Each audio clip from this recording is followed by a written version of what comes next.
नमस्कार दोस्तों। My birth is my fatal accident. मेरी जन्म ही मेरी सबसे बड़ी दुर्घटना है। एक 26 साल का पीएचडी स्कॉलर, एक बेहद ही होनहार दिमाग जो कार्ल सागन जैसा साइंस राइटर बनना चाहता था, वो ये शब्द लिख रहा है। 17 जनवरी 2016 को रोहित वेमुला ने हैदराबाद यूनिवर्सिटी के हॉस्टल के रूम में सिर्फ खुद को फांसी नहीं लगाई, बल्कि अपने पीछे एक ऐसी चिट्ठी छोड़ी जिसने पूरे देश को आईना दिखा दिया। लेकिन सबसे बड़ा सवाल यह है, आखिर क्यों? क्या ये सिर्फ डिप्रेशन का मामला था, या फिर जैसा कि लोग दावा करते हैं यह एक इंस्टीट्यूशनल मर्डर था? रोहित के इस फैसले को समझने के लिए हमें भावनाओं की नहीं, फैक्ट्स की टाइमलाइन को समझना होगा। कहानी की शुरुआत होती है उसकी मौत से 5 महीने पहले, अगस्त 2015 में। रोहित और उसके संगठन एएसए अम्बेडकर स्टूडेंट एसोसिएशन ने याकूब मेमन की फांसी और मुजफ्फरनगर दंगों पर बनी डॉक्यूमेंट्री के सपोर्ट में प्रदर्शन किया। लोकतंत्र है, छात्र को बहस करने का अधिकार है, लेकिन यहाँ चीजें अचानक पॉलिटिकल हो गई। वहाँ के एक लोकल एबीवीपी लीडर ने दावा किया कि एएसए के सदस्यों ने उस पर हमला किया। अब यहाँ ट्विस्ट देखिए। यूनिवर्सिटी की मेडिकल रिपोर्ट में उस एबीवीपी लीडर के शरीर पर कोई गंभीर चोट नहीं पाई गई। प्रोक्टोरियल बोर्ड भी शुरुआत में किसी मारपीट को साबित नहीं कर पाया। लेकिन तभी नई दिल्ली से एक चिट्ठी आती है केंद्रीय मंत्री बांड्रू दांत्रे का।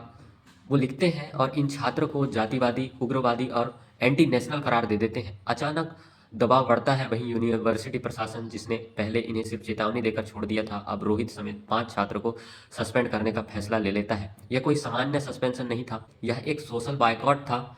रोहित और उसके 4 दोस्तों को हॉस्टल से निकाल दिया गया था। उन्हें कॉमन जगहों जैसे कि कैफेटेरिया में जाने से रोक दिया गया था। जनवरी की कड़ाके की ठंड में लगभग 2 हफ्तों तक ये पीएचडी स्कॉलर खुले आसमान के नीचे टेंट में सोए। उन्होंने नाम दिया था वैलीवाड़ा, यानी कि दलित बस्ती। लेकिन असली ब्रेकिंग पॉइंट यहाँ आता है। पिछले 7 महीनों से रोहित की 25,000 रुपये महीने की जूनियर रिसर्च फेलोशिप रोक दी गई थी। प्रशासन ने कहा कि यह पेपर वर्क की वजह से हुआ, लेकिन एक गरीब परिवार से आने वाले छात्र के लिए यह आर्थिक तौर पर गलत घोटने वाला जैसा था। उसे जिंदा रहने के लिए दोस्तों से उधार मांगना पड़ रहा था। जरा उसकी मानसिक स्थिति के बारे में सोचिए। जिसे क्रिमिनल घोषित कर दिया गया हो, घर से निकाल दिया गया हो, पैसे रोक दिए गए हो, और रोजाना जिसकी डिग्निटी को कुचला जा रहा हो। 17 जनवरी को रोहित को एहसास हुआ कि यह सिस्टम झुकने वाला नहीं है। अपनी आखिरी चिट्ठी में उसने वाइस चांसलर या मंत्रियों को नाम लेकर दोष नहीं दिया, बल्कि उसने एक बहुत गहरी बात लिखी। उसने उस खालीपन के बारे में लिखा।